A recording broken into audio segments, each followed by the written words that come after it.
गीता के अध्याय 2 का 31वां श्लोक संस्कृत और हिंदी में। प्रसंग।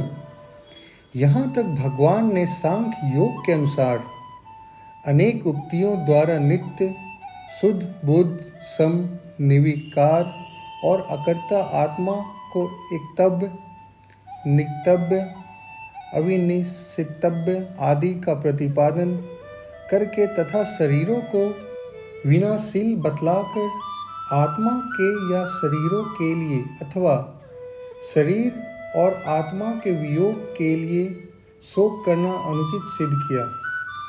साथ ही प्रसंगवश आत्मा को जन्मने मरने वाला मानने पर शोक करने के अनुचितता प्रतिपादन किया और अर्जुन को युद्ध करने के लिए आज्ञा दी।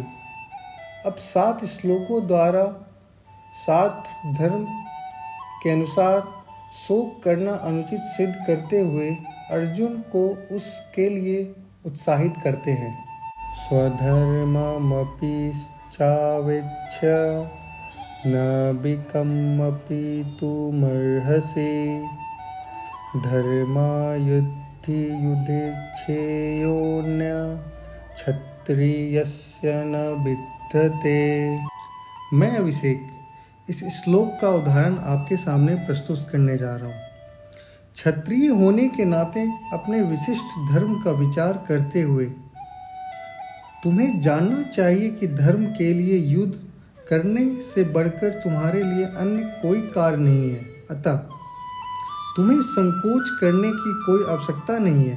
तात्पर्य: सामाजिक व्यवस्था के 4 वर्णों में द्वितीय वर्ण उत्तम शासन के लिए है और क्षत्रिय कहलाता है। क्षत्र का अर्थ है चोट खाया हुआ, जो क्षत्रिय से रक्षा करे वह क्षत्रिय कहलाता है। क्षत्रियों को वन में आखेट करने का प्रशिक्षण दिया जाता है। क्षत्रिय जंगल में जाकर शेर को ललकारता और उससे आमने सामने अपनी तलवार से लड़ता था।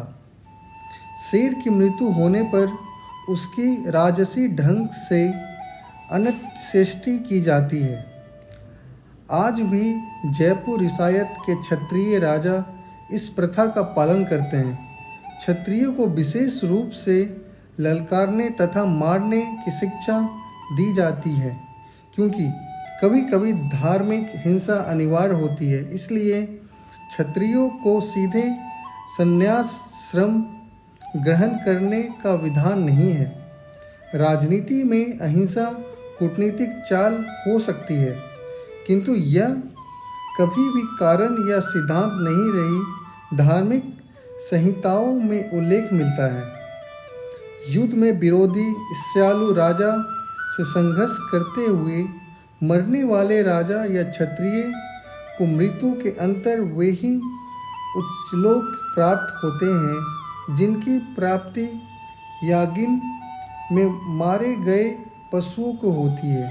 अतः धर्म के लिए युद्ध भूमि में वध करना तथा याज्ञ के लिए पशुओं का वध करना हिंसा कार्य नहीं माना जाता, क्योंकि इसमें निहित धर्म के कारण प्रत्येक व्यक्ति को लाभ पहुंचाता है और यज्ञ में बलि दिए गए पशु को एक स्वरूप से दूसरे में बिना विकास प्रक्रिया के ही तुरंत मनुष्य का शरीर प्राप्त हो जाता है।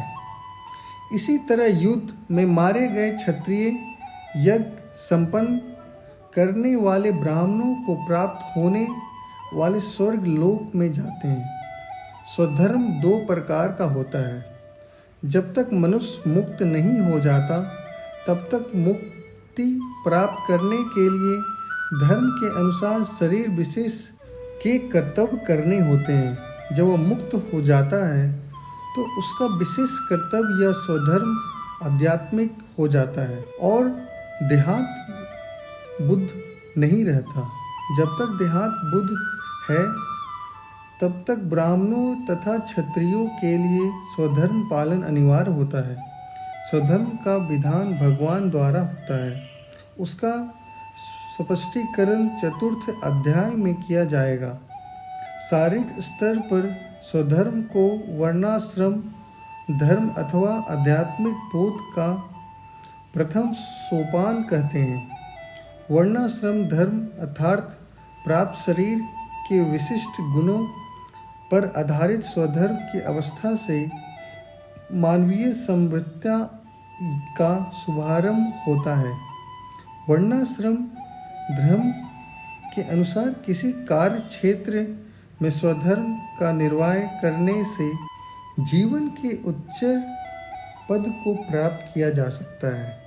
गीता के इस श्लोक को सुनने के लिए मेरे साथ बने रहें और इस चैनल को सब्सक्राइब, लाइक और शेयर करें।